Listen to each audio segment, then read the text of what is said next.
Welcome to PCM all solution. तो आज की इस वीडियो में हम हिंदी के पेपर को सॉल्व करेंगे जो 2025 के लिए आपके लिए हेल्पफुल होगा। इसी टाइप के प्रश्न पूछे जाते हैं, तो एक एक क्वेश्चन को हम सॉल्व करेंगे, तो वीडियो के लास्ट तक बने रहें। सबसे पहले हम देखेंगे कि जो हिंदी का पेपर है वो कितने नंबर का आता है। तो यहाँ पे 70 नंबर के आते हैं और 30 नंबर क्या होता है आपको प्रैक्टिकल में मिलते हैं। समय देखते हैं, समय होता है 3 घंटे 15 मिनट। अब उसके बाद हम देखेंगे इंट्रोडक्शन, यहाँ पे निर्देश देखेंगे। निर्देश हमारा दिया है 8 गो, यहाँ पे 8 निर्देश हैं। तो सबसे पहले हम पहला निर्देश को पढ़ते हैं। यहाँ पे प्रारंभ के 15 मिनट परीक्षार्थियों को प्रश्न पत्र पढ़ने के लिए निर्धारित है, यानी 15 मिनट आप प्रश्न पत्र को पढ़ सकते हैं, आपके लिए ये निर्धारित है। तो ये रहा। अब यहाँ से एक एक क्वेश्चन को सॉल्व करेंगे। तो सबसे पहले हम यहाँ से सॉल्व करते हैं खंड अ। ये खंड अ के जो प्रश्न है, इस प्रश्न को हम सॉल्व करेंगे। ये है बहुविकल्पी प्रश्न, और बहुविकल्पी प्रश्न आपके लिए काफ़ी इंपॉर्टेंट है क्योंकि ये 20 क्वेश्चन होते हैं और एक एक नंबर के होते हैं, यानी टोटल कितने नंबर के हो गए 20 नंबर के। यदि आपका पूरा 20 नंबर सही हो गया तो आपको 20 नंबर मिल जाते हैं आसानी से, रह जाता है 50 नंबर। तो 50 नंबर के लिए आपको क्वेश्चन करने पड़ते हैं। तो यहाँ से हम देखते हैं, सबसे पहले पहला नंबर हमारा है चंद्रगुप्त रचना की विधा है। तो चंद्रगुप्त रचना की विधा हम देखेंगे ए निबंध, बी देखेंगे उपन्यास, सी देखेंगे नाटक और डी देखेंगे कविता। तो क्या है हमारा नाटक है, ए सही है, यहाँ पे सी सही है। अब दूसरा नंबर हम प्रश्न देखते हैं। दीप जले शंख बजे के लेखक हैं कन्हैया लाल मिश्र प्रभाकर, ए। बी है शांति प्रिय द्विवेदी, सी देखेंगे राम वृक्ष बेनीपुरी और डी देखेंगे देवेंद्र सत्यार्थी। तो इसके जो आंसर होगा, उत्तर होगा, वो होगा ए, यहाँ से कन्हैया लाल मिश्र प्रभाकर। तो ये सही है हमारा। अब यहाँ पे थर्ड नंबर देखेंगे, शुक्लोत्तर युगीन लेखक हैं। ए देखेंगे विनय मोहन शर्मा, बी देखेंगे मन्नू भंडारी, सी देखेंगे उपेंद्र नाथ अस्क, डी देखेंगे सत्येंद्र द्विवेदी। तो हम देखेंगे कि यहाँ पे शुक्लोत्तर युगीन लेखक हैं, वह है उपेंद्र नाथ अस्क। तो यहाँ पे सी ऑप्शन हमारा सही हो जाएगा, उपेंद्र नाथ अस्क। यहाँ पे हम 4 नंबर क्वेश्चन देखेंगे। हजारी प्रसाद द्विवेदी लेखक हैं पानी के प्राचीर के, आपका बंटी के, बूंद और समुद्र के, बाण भट्ट की आत्मकथा के। तो यहाँ पे हम चौथा नंबर का देखेंगे, तो ये हमारा क्या है, डी सही है, बाण भट्ट की आत्मकथा के। 5वां नंबर देखेंगे, निम्नलिखित में से जयशंकर प्रसाद की नाटक नहीं है। जयशंकर प्रसाद की नाटक नहीं है। तो देखेंगे यहाँ पे अजातशत्रु ए, बी देखेंगे स्कंदगुप्त, सी देखेंगे हम ध्रुव स्वामिनी और डी देखेंगे अंधेर नगरी। तो जयशंकर प्रसाद की जो नाटक नहीं है वो है अंधेर नगरी। ये तीनों जयशंकर प्रसाद की नाटक है, अजातशत्रु, ध्रुव स्वामिनी, स्कंदगुप्त, लेकिन अंधेर नगरी नहीं है। 6वां नंबर देखेंगे, रीतिबद्ध काव्यधारा के कवि हैं। ए है बिहारी लाल, बी देखेंगे बोधा, सी देखेंगे भिखारी दास, डी देखेंगे घनानंद। तो जो 6 नंबर का प्रश्न है वो हमारा क्या है, भिखारी दास। ये ऑप्शन कौन सा सही है, यहाँ पे सी सही है, रीतिबद्ध काव्यधारा के कवि हैं तो वह है भिखारी दास। यहाँ पे देखेंगे 7 नंबर हम जो क्वेश्चन देखेंगे, पद्माभरण के रचयिता हैं। पद्माभरण के रचयिता हैं। ए है सेनापति, बी है केशव, सी है पद्माकर, डी है भूषण। तो पद्माभरण के रचयिता हैं वो है पद्माकर जी। तो हमारा ऑप्शन कौन सा सही हो गया, सी सही हो गया। इसी प्रकार देखेंगे 8वां नंबर, सूर्यकांत त्रिपाठी निराला की रचना है कनुप्रिया, बी देखेंगे सुनहरे सैवाल, सी देखेंगे ठंडा लोहा, डी देखेंगे राम की शक्ति पूजा। तो 8वां का हमारा सही है राम की शक्ति पूजा। 8वें नंबर का हमारा सही है राम की शक्ति पूजा। 8वें नंबर का हमारा कौन सा सही है, डी सही है। 9th नंबर हम क्वेश्चन को सॉल्व करेंगे। तो यहाँ पे देखेंगे प्रयोगवादी कवि हैं। ए देखेंगे भारत भूषण अग्रवाल, बी देखेंगे केदारनाथ अग्रवाल, सी देखेंगे रामधारी सिंह दिनकर, डी देखेंगे सुमित्रा नंदन पंत।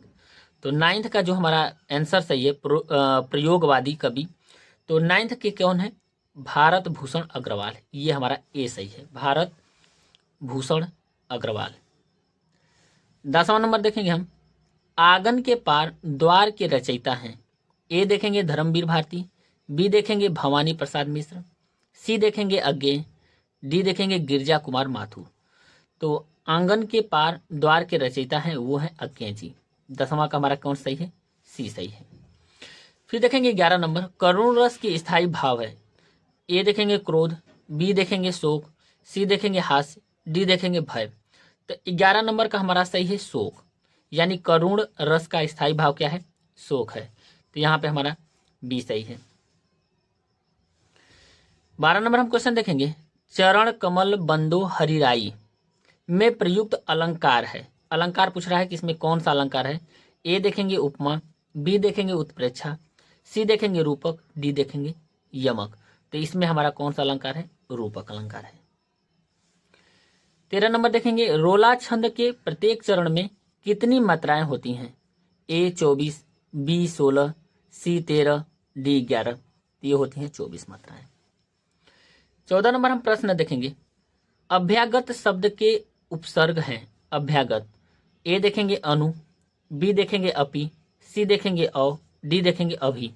तो इसमें अभ्यागत में उपसर्ग जो है वो है अभि। 14 का यहाँ पे डी सही है। यहाँ पे 15 नंबर देखेंगे, नीलकमल में समास है। नीलकमल में समास है 15 नंबर में। द्वंद्व, बी देखेंगे द्विगु, सी देखेंगे कर्मधारय, डी देखेंगे बहुब्रीहि।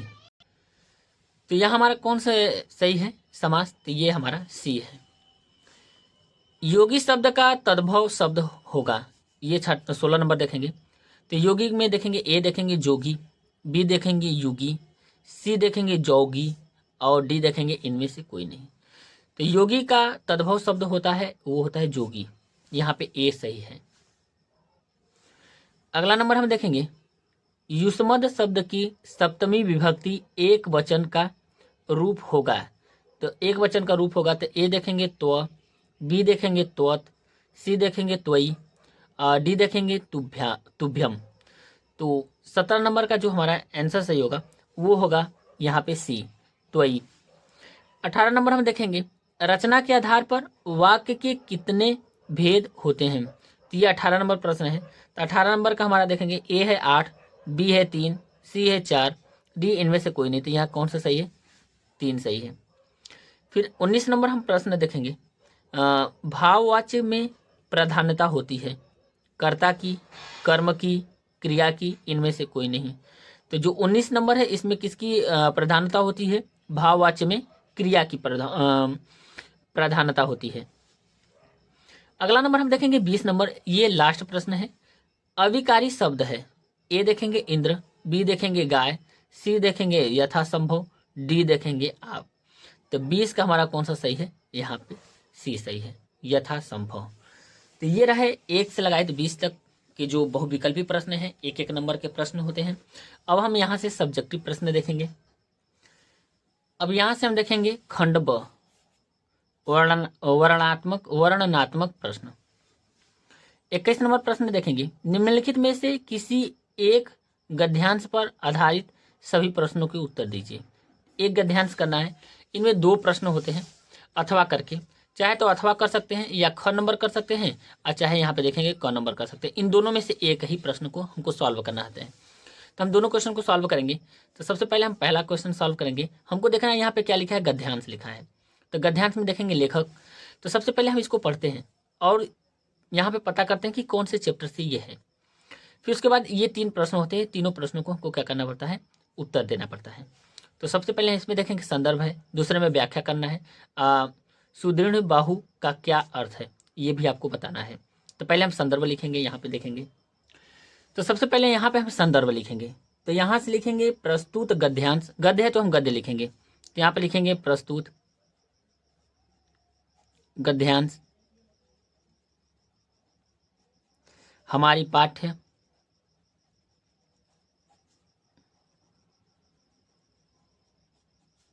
पुस्तक के गद्य खंड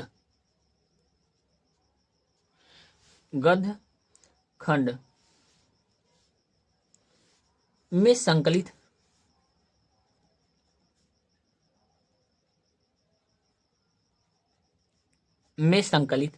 फिर उसके बाद हम चैप्टर का नाम लिखेंगे मित्रता। मित्रता नामक पाठ से लिया गया है।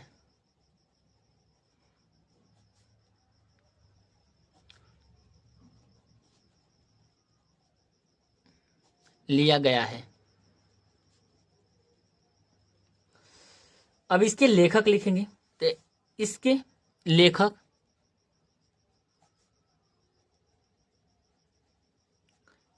लेखक आचार्य रामचंद्र शुक्ल हैं।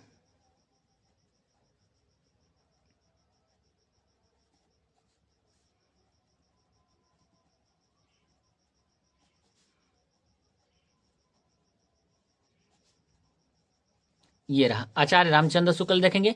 आपको चैप्टर का नाम पता होना चाहिए, ये काफी इंपॉर्टेंट है। यहाँ पे आचार्य रामचंद्र शुक्ल हैं, ये दो इंपॉर्टेंट है ये संदर्भ में। आप यहां से ख नंबर क्वेश्चन देखेंगे व्याख्या, तो ये रहा व्याख्या, यहां तक आप लिख सकते हैं।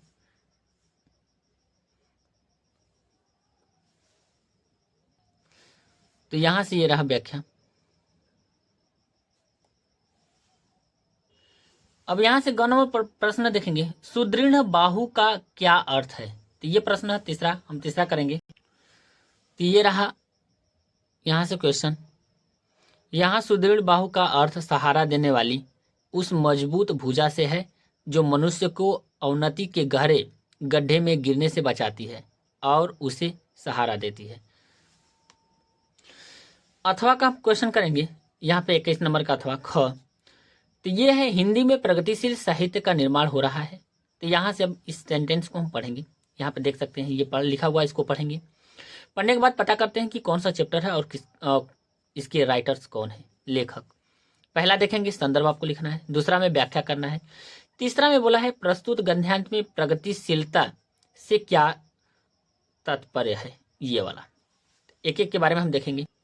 यहां से हम संदर्भ लिखेंगे, सेम संदर्भ लिखेंगे क्योंकि ये भी गद्यांश है। तो लिखेंगे प्रस्तुत गद्यांश हमारी पाठ्य पुस्तक के गद्य खंड में संकलित क्या लिखूं, यहां पर देख सकते हैं क्या लिखूं नामक पाठ से लिया गया है। इसके लेखक, तो लेखक के नाम में हम देखेंगे कि हमारे कौन है, श्री पदुमलाल पुन्नालाल बख्शी। तो ये इनके राइटर्स हैं। तो सेम यही हम यहाँ पे लिखेंगे, प्रस्तुत गद्यांश हमारी पाठ्य पुस्तक के गद्य खंड में संकलित क्या लिखूं नामक पाठ से लिया गया है। इसके लेखक ये हैं श्री पदुमलाल पुन्नालाल बख्शी। तो यहां से हो जाएगा। अब यहां से आप देख सकते हैं व्याख्या, ख नंबर व्याख्या देख सकते हैं। तो यहां से आप व्याख्या देखिए, तो ये रहा व्याख्या यहां तक।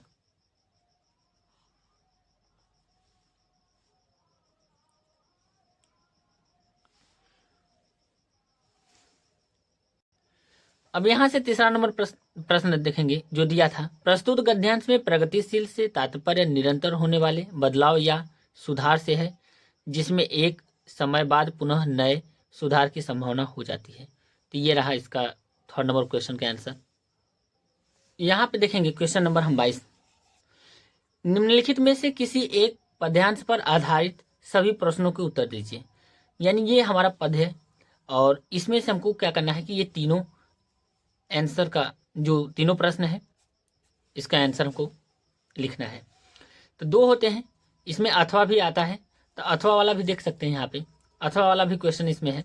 तो दोनों क्वेश्चन को हमको सॉल्व करना है। तो दोनों क्वेश्चन है, दोनों क्वेश्चन को सॉल्व करना है, इनमें से एक ही करना है। यहाँ पे दिया है कि इनमें से केवल एक का क्वेश्चन को सॉल्व करना है। तो हम इनमें से या तो अथवा वाला कर सकते हैं या तो क्वेश्चन जो दिया है 22 नंबर वाला, तो यहाँ से हम दोनों क्वेश्चन को सॉल्व करेंगे।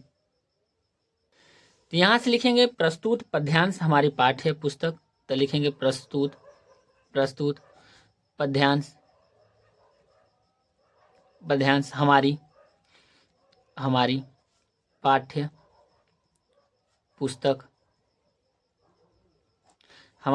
पुस्तक, हिंदी के काव्यखंड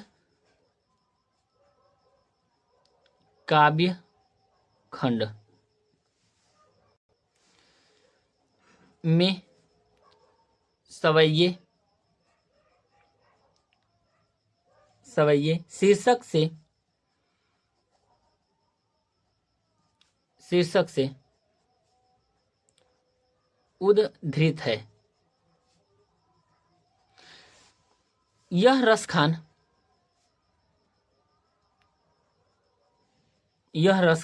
द्वारा रचित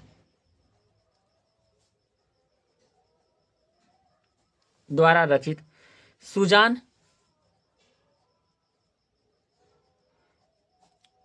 रस खान से लिया गया है। सुजान रस खान से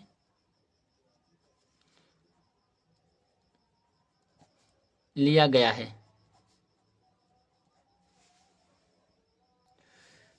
तो ये रहा संदर्भ। प्रस्तुत पद्यांश हमारे पाठ्य पुस्तक हिंदी के काव्य खंड से में सवैये शीर्षक से उद्धृत है। यह रस खान द्वारा रचित सुजान रस खान से लिया गया है।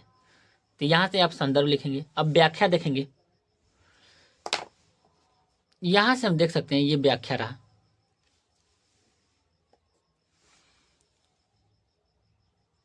यहां तक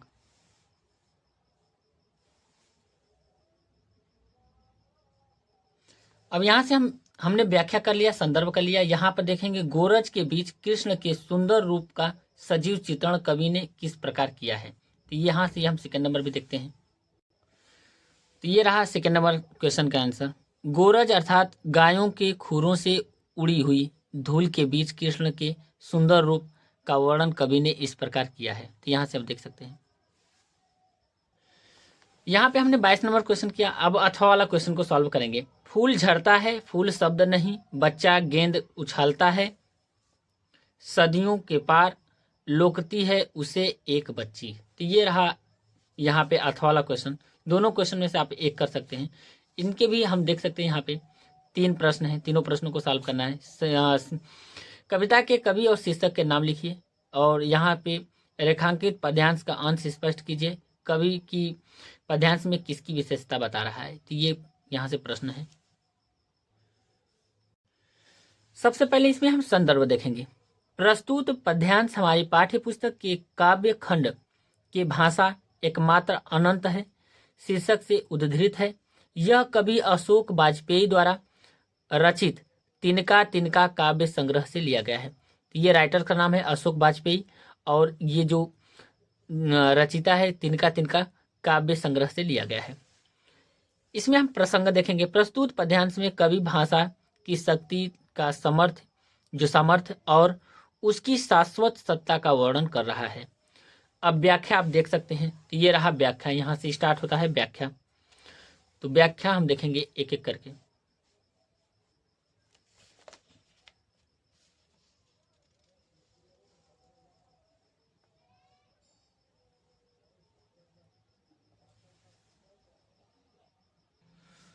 तो व्याख्या देख सकते हैं।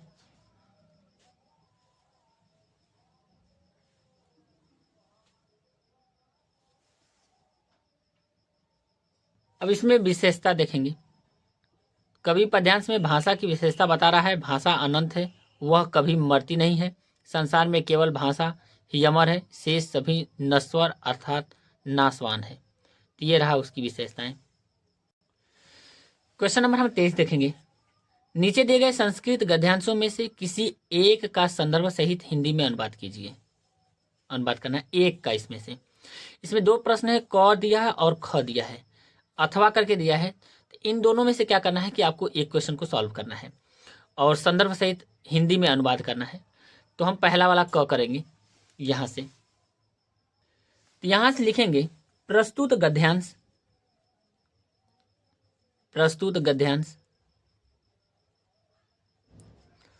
हमारी पाठ्य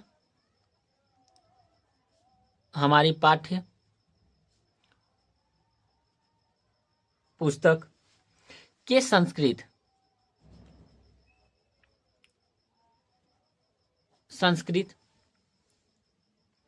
खंड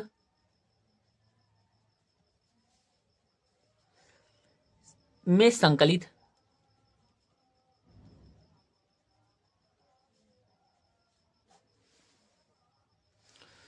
वाराणसी नामक पाठ से लिया गया है।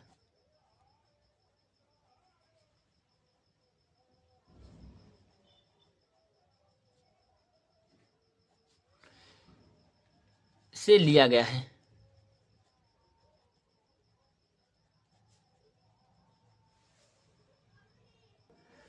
आप यहाँ से अनुवाद देख सकते हैं। तो वाराणसी में प्राचीन काल से ही घर घर में विद्या और अलौकिक ज्योति प्रकाशित है। तो यहाँ से रहा इसका अनुवाद और ये आंसर रहा इसका।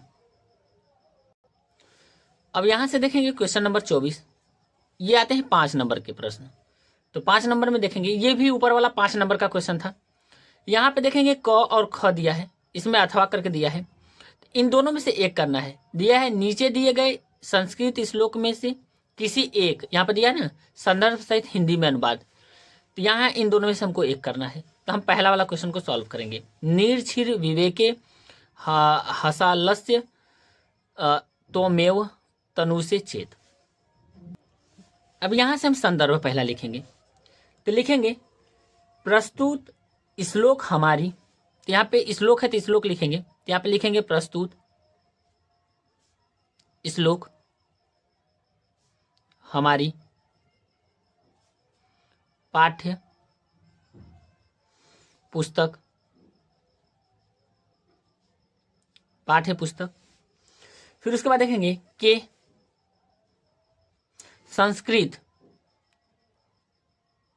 संस्कृत खंड में संकलित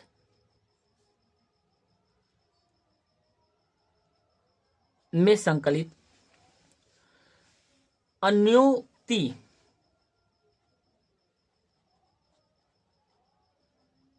विलास, अन्योक्ति विलास यहां से नामक पाठ से लिया गया है।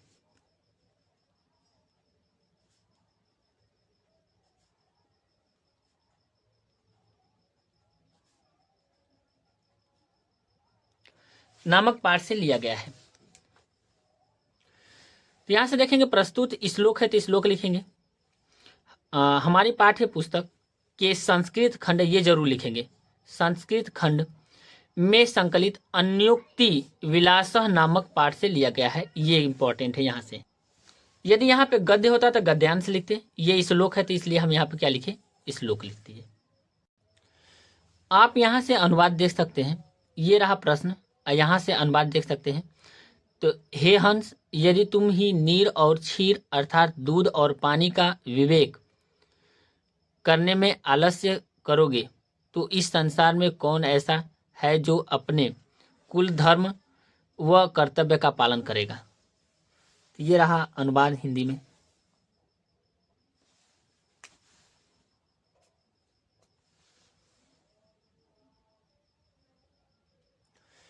पच्चीस नंबर यहाँ पे प्रश्न देखेंगे। अपने पठित खंड काव्य के आधार पर निम्नलिखित प्रश्नों में से किसी एक प्रश्न का उत्तर लिखिए। तो यहाँ से देखेंगे पहला दूसरा, फिर ख में पहला दूसरा, ग में पहला दूसरा। इनमें से एक एक करके आपको क्या करना है, यहाँ पे इसका उत्तर लिखना है। यहाँ पे हम देखेंगे प्रश्न नंबर 26। नीचे दिए गए लेखकों में से किसी एक लेखक का जीवन परिचय देते हुए उनकी एक प्रमुख रचना का उल्लेख कीजिए। इसमें से केवल एक ही जो जीवन परिचय, यहाँ पे क्या है, जीवन परिचय लिखना है। पहला है पद्मलाल पुन्नालाल बख्शी, दूसरा है जयशंकर प्रसाद, तीसरा है आचार्य रामचंद्र शुक्ल, चौथा है रामधारी सिंह दिनकर। इनमें से एक का आपको क्या करना है, जीवन परिचय देना है। यहाँ से हम जयशंकर प्रसाद का जीवन परिचय देखेंगे, इनमें से एक करना है।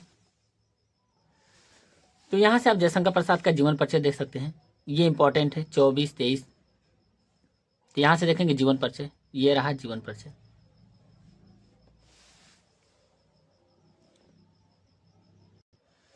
अब यहाँ से देखेंगे रचनाएं। तो ये देख सकते हैं रचनाएं, काव्य, कहानी, उपन्यास, नाटक, निबंध। तो यहाँ से आप देख सकते हैं। अब यहाँ से देखेंगे ये हमारा 5 नंबर का प्रश्न है। और ख नंबर में देखेंगे, ये भी 5 नंबर का प्रश्न है। निम्नलिखित कवियों, यहाँ पे लेखक था, अब यहाँ पे क्या है, कवि हैं। कवियों में से किसी एक का करना है। जीवन परिचय देते हुए उनकी एक प्रमुख रचना उल्लेख कीजिए। तुलसीदास, मैथिली शरण गुप्त, सुमित्रानंद पंत, अशोक वाजपेयी। तो इसमें से हम तुलसीदास का करते हैं। यहाँ पे आप देख सकते हैं गोस्वामी तुलसीदास जीवन परिचय। तो ये रहा जीवन परिचय, यहाँ पे ये संक्षिप्त परिचय है।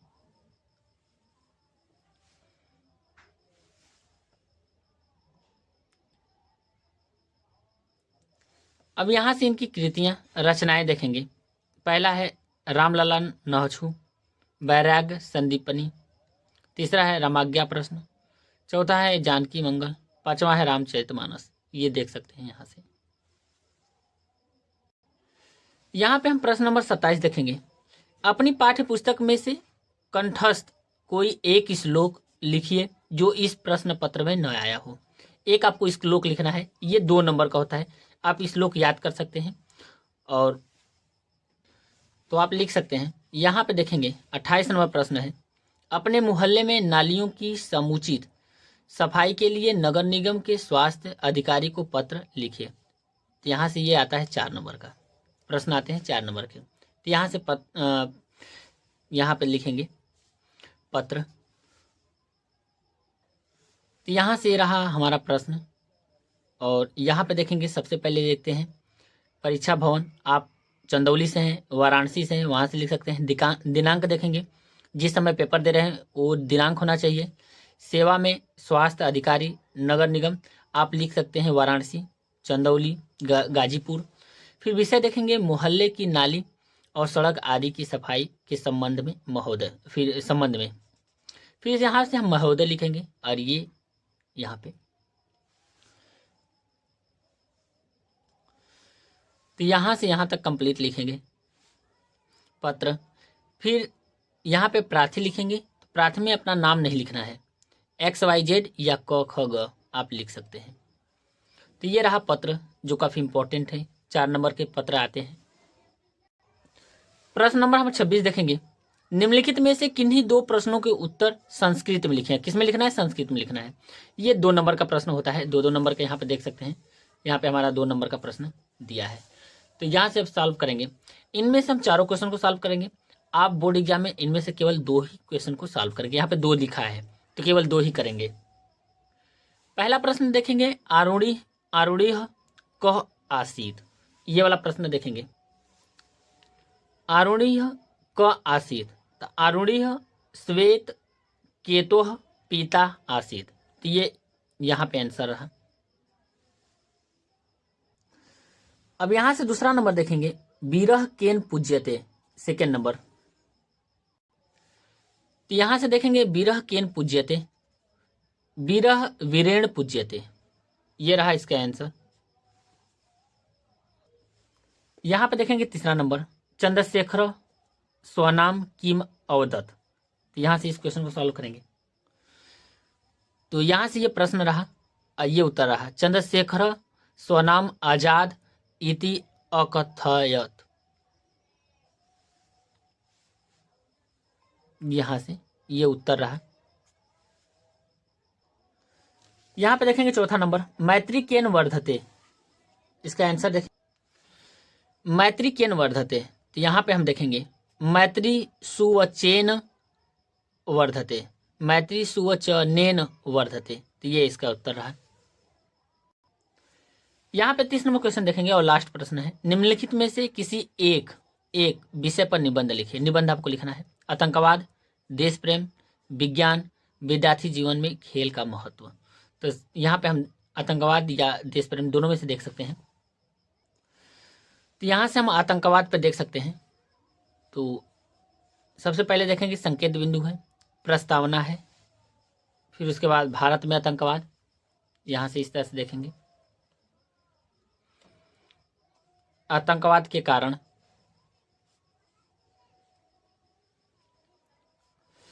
फिर आतंकवाद का निदान, फिर यहाँ से उपसंहार। तो आप देख सकते हैं ये रहा पॉइंट।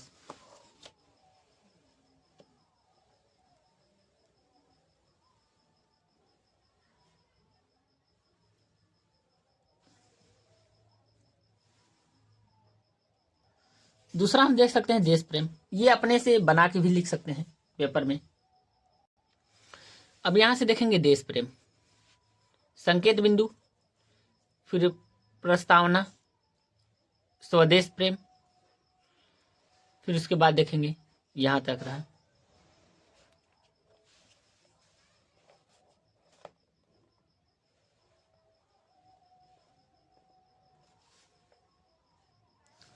तो यहाँ से हम देख सकते हैं